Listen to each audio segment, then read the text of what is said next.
started off by learning to fence, and I was a competitive fencer when I was about 16 in Australia. And then I discovered the acting bug. We had people in the family who were in the theatre. So I came back from Australia, went to drama school over here for 3 years, discovered I wasn't a very good actor, but in fact kept the fencing going all the time. And I was working at the National Theatre as a member of the company, and then started being given fights to do. In fact, the first one I ever did was Zeffirelli's Romeo and Juliet, which toured for 2 years all over the world. And I discovered there was a gap there. Really, nobody had specialised in the theatre in this particular part of theatre.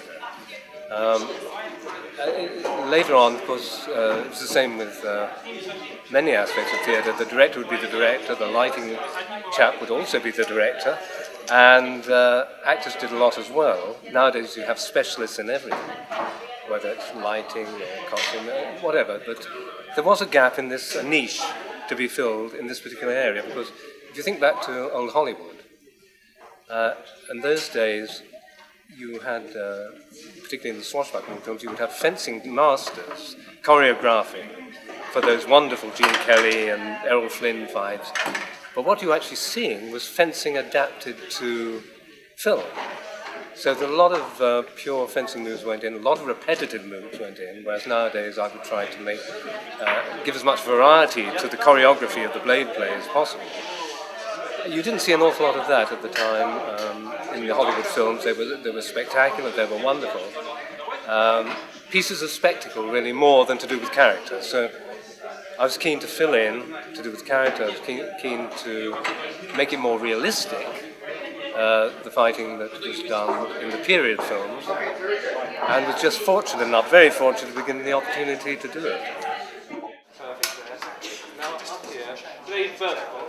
You can read stories of a duel that started at sunrise, finished at sunset, and both men walked away at the end of it with, one might have 20 wounds and he lived.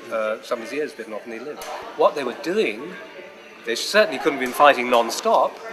They'd be, out of breath on the ground very quickly.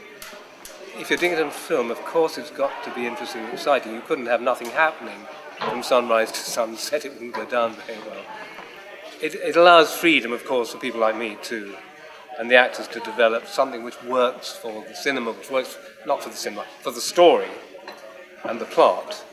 And of course, we can make it dramatic, whereas probably in the reality it wasn't very dramatic. The amount of responsibility when you're dealing with leading actors, and the whole film will collapse if you have an accident and one of them has to go to hospital or something. It is tremendous responsibility, and all that money involved too if that happens. But never mind that, nobody wants anything to happen to any actor, whether they're leading or non-leading. We don't want accidents to happen. At the same time, you're treading a tightrope, because you're trying to get the best, fastest, whatever, most dangerous-looking fight possible. So we have two contrasting things going on. One is the safety aspect, which is there, and at the same time, you're trying to produce something, a finished result in the fight sequence, which is absolutely, mind-blowing, which will surprise the audience, make them sit up, and that means pushing the actors a little bit into an area where things can go wrong. But of course you cover with rehearsal time, as much rehearsal time as possible. The moves are choreographed in such a fashion that they are not inherently in themselves dangerous, although anything can become dangerous if a sword is wielded by one of our leading actors who's been out on the razzle all night, I hate the fact that now pieces of action are done for the sake of pieces of action. Whether it's a dance routine or a fight routine or whatever it happens to be, is made in the editor's room. So whatever you do, this idea now of very fast cutting from move to move, it started in Braveheart, in the Battle in Braveheart. One move, cut away, one move, cut away. So actually the choreography is almost becoming irrelevant, which is really sad. I don't think we're interested in the people anymore. I mean, if you think about a film I did years ago, Three Musketeers, Richard Lester's Three Musketeers, it was wonderful because you cared about the characters. When they fought, you cared about them. The swordplay wasn't made in the editing room. Of course, things are enhanced and made better, but it wasn't to do with quick cutaways for the editor to decide how to make it exciting. That was our job, to do the best we could. Of course, with the editor's help afterwards and the director doing the editing and so on.